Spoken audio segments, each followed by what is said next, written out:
It's acres and move makers. It's acres and move makers. I deal with land flippers, acres and move makers, room shakers, big boys with huge paper, the newspapers. You can run but can't escape us. We winning with these flash green when they act racist. Success is so contagious. Let's go. It's acres and move makers. Welcome to Acres and Move Makers. My name is Ray. My name is Jay. And we are the Acre Boys. Today, I want to talk to you about something that we get asked this question all the time. Should you buy land that has liens on it? When you're talking about purchasing property, right, there are some instances where I would purchase a property that has a lien on it and some that I actually wouldn't, right? And here's the difference in between the two.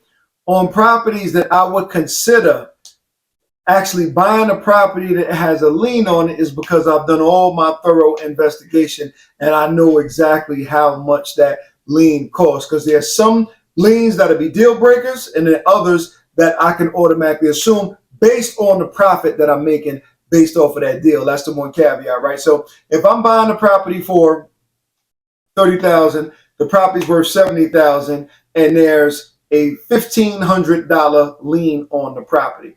That's something I would consider actually just biting the bullet on that one because of the profit that I stand to gain based off of that. However, there's something else that I want to talk about too and touch on.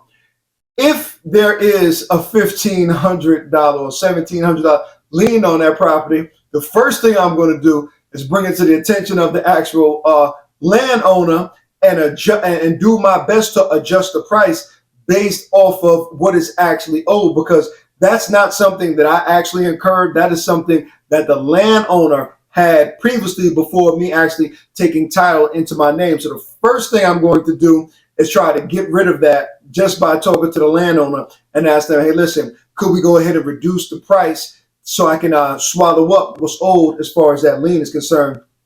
And if all else fails, it's not like one of those kind of things where I still wouldn't do the deal. I would still do the deal because what I stand to make off of the back end off of that deal. But first, as a businessman, I'm definitely going for, to try to knock it off of the seller side, whatever the case may be. Now, some examples where I wouldn't go ahead and move forward. Let's take that same example. I'm buying for $30,000. I'm selling for $70,000. What if this thing had actual liens on it that was $20,000, $30,000? Worth of liens from wherever the case may be? Then the whole scope of that deal is completely different, right? Because now you're messing with the profit margin that's inside of that deal. So that's one of the ways that I wouldn't actually touch anything on a property like that, because it's too much in order for me to absorb to still be profitable. Because anytime you're doing these kind of deals, right, here's what happens, right? Let's just say I was buying for 30, it's worth selling for 70. If I went ahead and incurred that cost of an extra 20,000, I'm already at 50 and it's worth 70. Some people may say, well, that's still a good profit margin if you can still sell at 70. But what if you don't?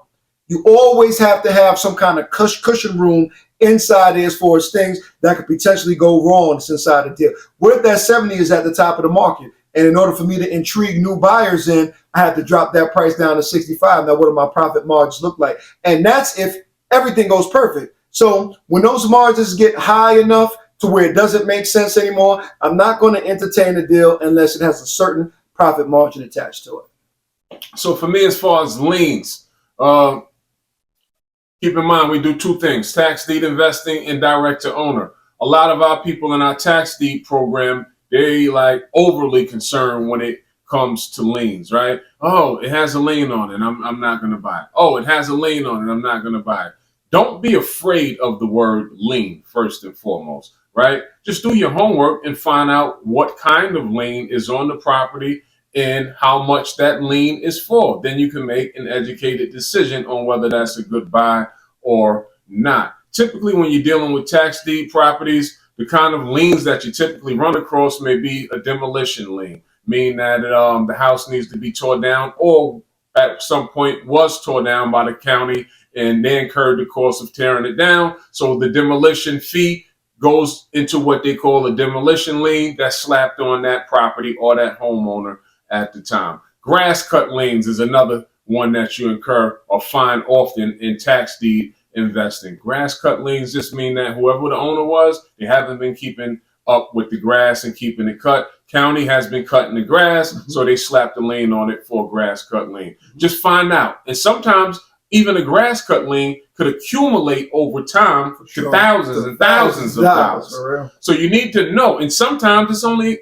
a couple of $100. We've ran across both. We ran across liens that, all right, it's $136. We'll pay the $136 because, as Jay stated, it's still fit or fell within our profit margin and our criteria of how much we was looking to spend or make on that deal. So you have to find out what kind of lien. I'll tell you the kind, especially when tax deed investing, to automatically stay away from is any liens placed on the property by the IRS or the Department of Finance. Department of Finance, that's right. Stay away from those two. Department of Finance liens and the IRS. If you see those written anywhere in the write-up or the description, don't even bother to call and ask. First of all, it is hard, extremely hard, to get in touch with the IRS about these properties. You can actually, if you keep going, eventually you'll track down to whomever you need to speak to about it. We have done that before, but it is somewhat of a rabbit hole. It's not as easy as making one or two initial phone calls and somebody getting on the phone and telling you what it is. So I would totally avoid those two. If we were going direct to owner and dealing direct with the seller, as Jay stated, just factor in your price of what you're getting it for, how much that lien is for, and if it makes sense to you, definitely do it. Just don't be afraid. So many people, especially new people, when they hear the word or see the word lien, oh, it has a lien on it. It's just a lien. That's it. Just find out what's owed on it and then make an educated decision at that point. And that's why we tell everybody, first and foremost, especially when you're doing deals over $5,000, run all of your properties through title company or closing attorney so they can pull out or scope out all liens that, if any, that may be tied or attached to that property.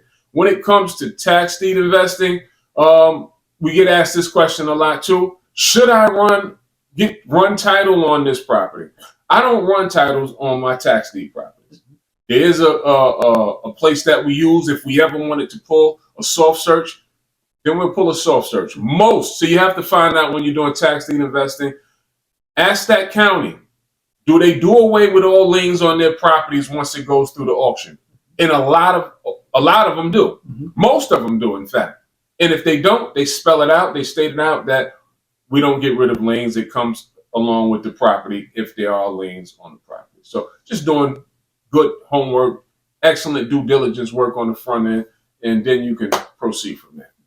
These facts. So there's two different the process that we teach. We describe both direct to owner and tax deeds. You're picking up properties for pennies on the dollar, but the due diligence is always going to be the way to scope out if you're getting a good deal or a bad deal.